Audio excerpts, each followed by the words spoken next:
திமுகவுடைய 5 ஆண்டுகால ஆட்சியை பார்த்துட்டு மக்கள் மீண்டும் திராவிட மாடல் ஆட்சி தான் தொடரணும் அப்படின்னு சொல்லி மக்கள் விரும்புறாங்க அப்படின்னு முதலமைச்சர் ஸ்டாலின் சொல்லியிருக்காரு. இதை மக்கள் எப்படி பார்க்குறாங்க? மீண்டும் திராவிட மாடல் ஆட்சியை மக்கள் விரும்புறாங்களா அப்படின்னு சொல்லி மக்கள்கிட்ட கேட்டு தெரிஞ்சுப்போம் வாங்க. நிச்சயமா அதில் ஒன்றும் மாற்று கருத்து இல்லை. அவர் சொல்றது கரெக்டு தான். மக்களோட மனநிலையும் அதுதான் இருக்கு. ஏன்னா இந்த 5 ஆண்டு கால ஆட்சி வந்து ஆஹ், கல்வியின் பொற்காலம்னு சொல்லலாம். அந்த கல்வியோட வளர்ச்சிக்கு வந்து அடிப்படை தேவைகள் அனைத்தும் பண்ணியிருக்காங்க. இதோட வளர்ச்சி இன்னும் நாளடைவில் போக போக அதோட பலன்களை அனுபவிக்க போகிறது மாணவர்கள், இந்த சமூகம், தமிழ் சமூகம் தான்.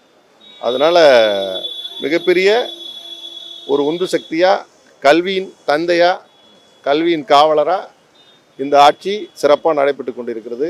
கல்விக்கு முக்கியத்துவம் கொடுத்து இந்தியாவிலேயே அதிக முக்கியத்துவம் கொடுத்து நடைபெற்று கொண்டிருக்கிற அரசு இந்த அரசு. அதனால் திருப்பி ஸ்டாலின் முதல்வராக வருவார். அதில் எந்த மாற்று கருத்து இல்லை. 100% உண்மை தான் சொல்லிக்கிறாரு. ஆமாம். இப்போ 500 கோரிக்கை கிட்டத்தட்ட அது போன இதில் சொல்லியிருக்காரு. ஒன்றுமே சொல்லியிருக்கிறாங்க. அட ஒரு 50ஆச்சும் செஞ்சுருக்க மாட்டாரா நன்மை, பொதுமக்கள் நன்மைக்கு இது. அடுத்த ஒரு 50 செஞ்சுன்னு போக போகிறாரு. அதுக்கு அடுத்துல வரதில் அதுக்கு ஒரு 50 செஞ்சுன்னு போக போகிறாரு. செய்யாதது என்னன்னு சொல்லி யாரென்னா சொல்கிறாங்களா? சொல்ல மாட்டேன்றாங்களே. 500 சொன்னாருன்னு சொல்கிறீங்க இல்லையா? 500ல் எது செய்யலைன்றத வார்த்தையை சொல்லணும் இல்லையா? பப்ளிக் சொல்லணும்ல. அது சொல்ல மாட்டேன்றாங்களே. அதெல்லாம் தப்பு அது. எனக்கு அது கூட கொஞ்சம் மனசு வருத்தமாகுது தமிழக எதிர்கட்சிங்க மேலே. மீண்டும் வந்து திமுக தான் வருமா? மீண்டும் மீண்டும் திமுக வரும்னு சொல்லுங்கள். அது நான் மீண்டும் திமுக தான். ஏன் மீண்டும் மீண்டும் திமுக வரும்? நல்லது பண்ணுறாங்க. மக்கள் மனத்தில் போய் உட்காந்துட்டாங்க. சாராய் கடை எடுக்கிறேன்னு சொல்லுங்கள் பார்க்கலாம். அந்த என்டிஏ கூட்டணியை அன்றைக்கி என்ன சொன்னார்? 1000 ரூபாயெலாம் கொடுக்க முடியாது அப்படின்னு சொன்னார் இல்லையா? சொன்னாரா இல்லையா? அப்போ இவர் என்ன சொன்னார் ஸ்டாலின் அவர்கள்?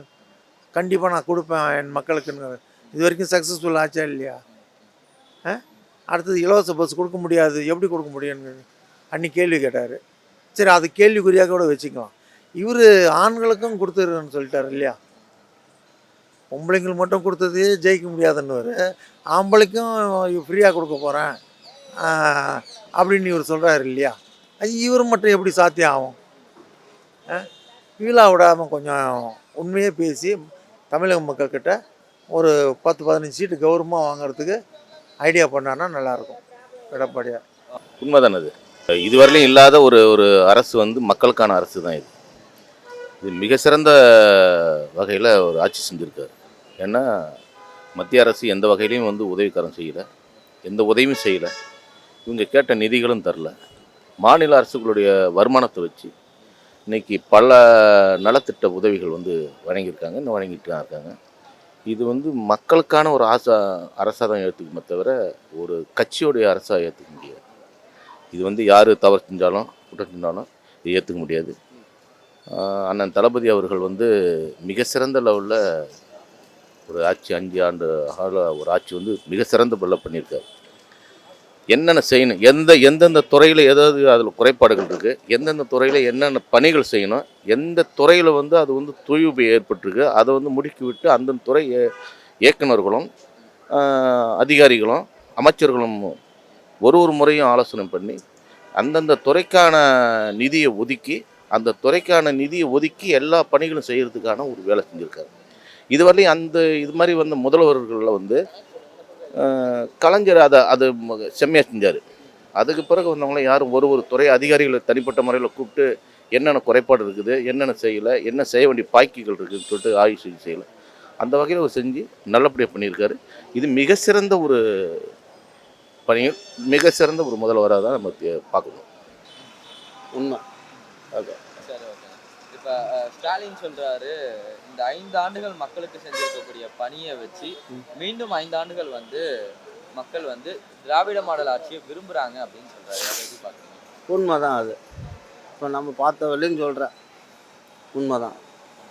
ஏன்னா ஏகப்பட்ட வசதி வாய்ப்புகள் பண்ணி கொடுத்துருக்காரு. அதில் சில இது வந்து நல்லது இருக்கும், கெட்டது இருக்கும். ஏன்னாக்கா நடந்து போனோம்னாக்கா மேடு பள்ளம் நிறையா தான் இருக்கும். எல்லாத்தையும் கடந்து தான் போகணும். அந்த மாதிரி சில இருக்குது.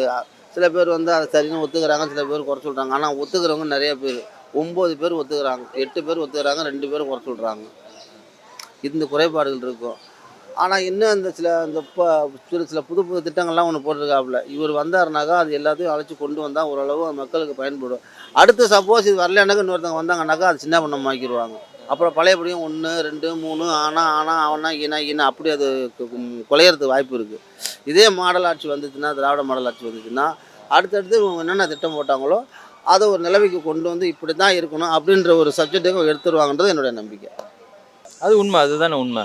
இப்போ எவ்வளவோ விஷயங்கள் இருந்தாலும் முதல்ல வந்த உடனே சைலண்டாக ஒன்று செஞ்சார். என்ன செஞ்சார் பார்த்தீங்கன்னா, ஆக்சிடெண்ட் ஆச்சுன்னா அவங்களுக்கு முதல்ல இருக்கும் போதெல்லாம் கொண்டு போய் சேர்த்தாக்கா அவங்க மேலே கிரிமினல் வழக்கோ இல்லை ஒரு இது என்கொயரி இருக்கும். இப்போ 5000 ரூபா கொடுப்பாங்க.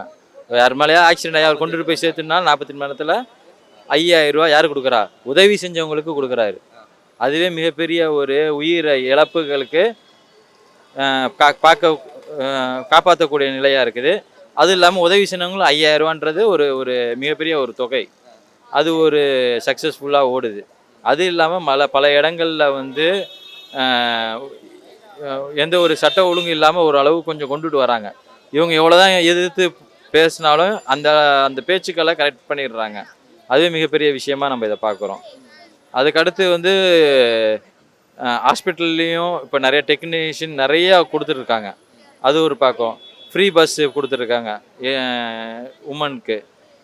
அப்புறம் இது 3000 ரூபா இப்போ பொங்கலுக்கு கொடுத்துருக்காங்க. நிறைய பண்ணுறாங்க. அது முக்கியமாக அதை விட எல்லாத்தையும் விட முக்கியமாக எல்லா குழந்தையும் படிக்க வைக்கணும். படிக்கிறதுக்கு உண்டான நிலை என்னன்றதை ஆராயிறாங்க. அதுவும் இப்போ நேற்று கூட இங்கே ஒரு இன்சிடென்ட் நடந்தது. கையில் ஒரு குழந்தை வச்சுக்கிட்டு ஒரு 2-3 வட மாநிலத்துலேருந்து உட்காந்துருந்தாங்க. அந்த குழந்தைய வந்து அவங்க குழந்தையான்றதை டெஸ்ட் பண்ணி கொண்டு வந்து அதே இடத்துல விட்டுடுறாங்க. இந்த மாதிரியெல்லாம் நமக்கு ஒரு மிகப்பெரிய ஒரு பாதுகாப்பாக நிறைய விஷயங்கள் செய்கிறாங்க. அதெல்லாம் நம்ம பார்க்க வேண்டியது. அது முக்கியமாக இப்போ இந்த சிக்கந்தரா மலையில் கூட அவங்க காட்டிய விஷயங்கள் கரெக்டாக எந்த 2 பேர் பக்கமும் சண்டை இல்லாமல் அளவு கொண்டு வந்திருக்காங்க. இது மாதிரி ஒரு சில விஷயங்கள் எல்லா விஷயங்களும் அவங்க கொண்டு வராங்க. இதை நம்ம பார்க்க வேண்டியதாக தான் இருக்குது. அதுதான் உண்மையான கருத்து. மக்கள் தான் விரும்புகிறாங்க. மக்கள் எல்லா பக்கமும் இப்போ வந்து சந்திக்கும் போதெல்லாம் அவருக்கு கூட்டத்தை பார்க்குறோம், மகிழ்ச்சியான ஒரு செய்திகளை பார்க்குறோம். இதுதான் அவர் செய்யக்கூடிய விஷயம் எல்லாம் அப்படி தான். அதாவது அவருக்கு ஆக்சுவலி உடம்பே சரியில்லைனா கூட மக்களை பற்றி தான் கவலைப்பட்டுன்னு இருக்கிறாரு. நாளைக்கு என்ன செய்யலாம், இன்றைக்கி என்ன செய்யலாம் அப்படின்ற ஒரு கவலை அவருக்கு அதிகமாக இருக்குது. தூங்கி எழுந்தாலே அவர் என்ன சொல்கிறாருன்னா, மக்களுடைய கவலை என்ன செய்யலாம், ஏதாவது மினிஸ்டர் ஏதாவது தப்பு பண்ணிடுறாங்களா, இதுவுடைய கவனமாகவே இருந்துக்கிட்டு இருக்கார். ஆஸ்பத்திரியில் போய் அட்மிட் ஆகினா கூட அவர் வாட்ஸ்அப்லேயே ஃபேஸ்புக்லேயே அதை தான் பற்றி பேசிகிட்டு இருக்கார். அதனால் முழு கருத்து தமிழக மக்கள் மேலே வச்சுருக்கிறதுனால வரக்கூடிய 2026 திமுக அமோக வெற்றி பெறும். வரணும்னு நினைக்கிறது காரணம் என்னென்னா, இந்த அரசு சிறப்பாக செயல்பட்டுருக்கு.